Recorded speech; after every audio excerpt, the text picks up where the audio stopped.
Year old in good health? Most likely not. Most likely not. Okay. So what happened? In the March-April timeframe, various unhonest political, I'm going to be bold here. I'm going to be bold. I can't help myself. Various unhonest Democrat forces who wanted to undo President Trump, who wanted to attack citizen voters who voted for President Trump, who wanted to undo the last election and have never tried to undo that election. They tried everything. They attacked him. They tried to have a coup d'etat. They had a impeachment. They've had everything. These people are unconscionable, anti-American persons. Okay, having said that. Okay, so these persons saw this opportunity for the COVID-19 to introduce to the American population a concept. And the concept is very important. Very, very important, my friends. Please, please stay with me. The concept is that COVID-19 can reside in a person, an innocent person. The concept, that's a concept, an idea. Concept is that COVID-19 can reside in an innocent person, and that innocent person can bring you to the point, can kill you. Let's get to the point. So what we're saying, the forces that would destroy you and destroy your culture, destroy your religion, destroy your politics, destroy your nation, found out that there is a possibility that if they introduce the idea, and if they claim it's based upon science, that they can convince you that your neighbor, unknowing to your neighbor is innocent, but nonetheless, your neighbor is the bringer of death. Death. Can you imagine that? Not COVID-19, not flu, not influenza, but death. And so the whole population was convinced that we must separate by 6 feet, we must wear a mask, and we must avoid any other human being other than my wife and my children. And even in certain cases, I should not even involve myself with my wife nor my children. So this is the ultimate dream. It's almost I'll be bold, it's almost an orgasm for persons who are getting off on the idea of controlling other people. And sadly, this concept was successful. Which is to say that people believe that. And as shocking as it sounds, people went on to wear a mask, keep a social distance, and literally close down a world, not only the United States, but a world economy, putting everyone at risk. Meanwhile, the elite, the Democrat elite, knowing what they had done, planned to suppress us, oppress us, tyrannize us, frighten us further, and if we would not obey, they would terrorize us. And that's what Black Lives Matter is. That's what Antifa is. Because we have not been completely suppressed and not completely enslaved, the Democrats have unleashed Antifa, and the Democrats have unleashed Black Lives Matters to completely terrorize you and me in order that we will be obedient and we will do what we're told to do. We will keep 6 feet away. We will wear a mask. We will obey. And we don't care if you don't want to. We, the Democrats, will make you do that by legislation, by the government edict, by the Democrat governor's edicts, by all kinds of corporate America edicts, and all kinds of dictatorial ways of forcing you to obey our command. You will obey. You will kneel. You will kiss our feet. You will wear a mask. You must, because if you don't, you will die.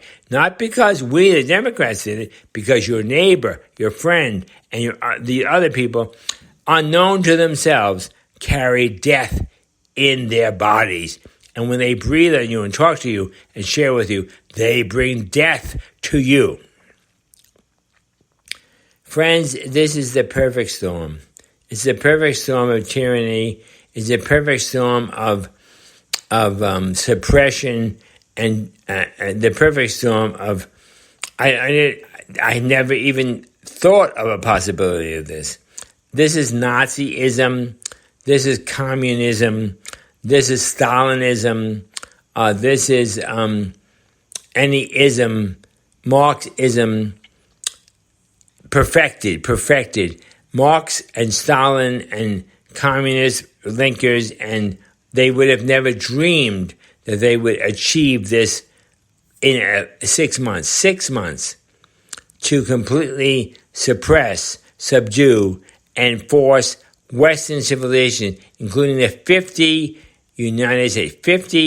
different United States, 50 states different from each other on a whole continent, force them to obey. You will obey Fauci. You will obey Birx. You will obey the Center for Disease Control. You will obey the airlines. You will obey the restaurants. You will obey the governors. You will obey. You will obey. So what are we saying here? We're saying here that we have to think about this. Now, is COVID-19 a reality? Yes. Is COVID-19 dangerous? Yes. Is COVID-19 a virus? Yes. But are there answers? Yes. There's vaccines. There's hydroxychloroquine. There's the new Pervasec or whatever, the P with the P word. I tried to learn the name, but I apologize, which has recently been developed. There is quarantine. There is being cautious and careful. There is covering your mouth with a mask. There is washing your hands. No one denies that. All of this is good stuff. No problem. But when these items are used to force you to obey, when these items are used to force you to kiss the feet of others, when these items are used to produce guilt in you so that you will not interact with your neighbors, when these items are used to sow in your mind suspicion and fear and dread of other people, this is to be rejected. This is to be rejected. Okay. Where does that bring us? I think that I don't think there's going to be a massive revolution. The United States is not prone to that. We have the Black Lives Matters insurrectionists and anarchists. We have the Antifa fascists and Nazis and communists. We got all that.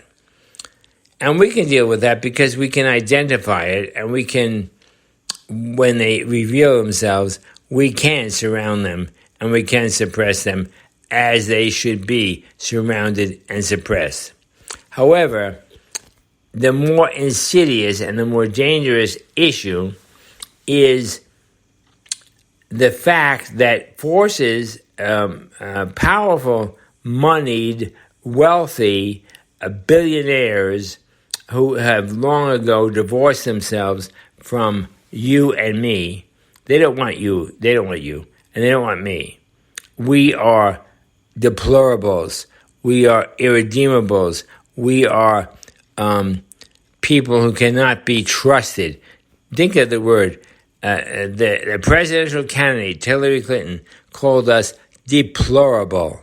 Deplorable. Think of it. Deplorable.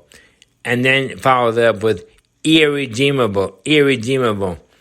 And then followed up with irresponsible. Please. I am beside myself with anger. Because that just degrades me, pushes me down, puts your heel on my neck, puts your knee on my neck, puts your elitist Democrat philosophy on my neck and forces my face into the mud, into the dirt, and eventually suffocates and kills me. That's what you want.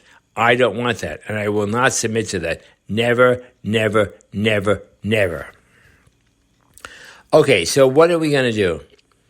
I think, a mask is not a big deal. Put the mask on. Who cares? It doesn't matter. You know it, and I know it. It's a piece of clothing. 6 feet apart. I recently spoke with a person who took an airplane ride. The person told me that this was their experience. They went to the airport. They were required to wear a mask. They sat at the airport. They were required to be 6 feet apart because the seats were marked with X's and checks. They lined up for entered the plane. They were required to be 6 feet apart. When they got to the checking place of the person at the kiosk before entering the jetway, they were required to use their own hand and their own ticket and not to touch any surface in order to make sure there is no transmittal of the disease. However, when they got and they were required to go down the gangway or the jetway or with that thing that connects the plane to you, 6 feet apart. However, when they got into the plane, they found that every single 100% of the seats were occupied. They found that 100% of the seats were occupied. So the people wearing a mask were required because of the configuration of the plane to sit next to a person, not even 3 feet, not even 2 feet, but literally inches apart. But we were wearing a mask. Okay, fine. So there were 2 people in front of this person wearing a mask. There were 2 people one person next to this person, so seat A and CB. And then there were across the aisle, seat C and seat D occupied by human beings. In front of them, seat C and seat D occupied by human beings. In front of this person, site A and site B occupied by human beings. Behind the person, the same configuration. All these people were required by the airline to sit together wearing a mask for 2 hours. 2 hours, my friends. Get that through your mind. 2 hours. At the end of the flight, according to company policy, and no fault of her own, the excellent flight attendant said, "Ladies and gentlemen, we must keep social distancing. And so in deplaning, we will be 6 feet apart, as required by the Centers for Disease Control." Now, you and I had just sat together 6 inches apart from another human being for 2 hours. And we were surrounded by 2, 4, 6, 8, 10 other persons 6 inches apart. But, however, because of policy, we were required to be 6 feet apart on deplaning. Get the picture, my friends. Absurd, illogical, and most certainly not scientific. No offense to the airline, no offense to the flight attendant who are only following protocols, but the protocols prove themselves automatically to be false and give the lie to the 6-inch rule and give the lie to the mask. They just do, my friends. They just do. Okay, let's get on from there. So now this person enters into regular ordinary life, goes to different stores wearing a mask, goes to grocery stores wearing a mask, goes to large and small groups wearing a mask. But suddenly, this person is involved in business. And he it happens to be a male, reads in the exemptions that if he is dealing with another person in the state, it can be the state of Alaska, it can be the state of Kentucky, it can be the state of Colorado, it doesn't matter, California. But if this person is dealing with another person inside the state of X,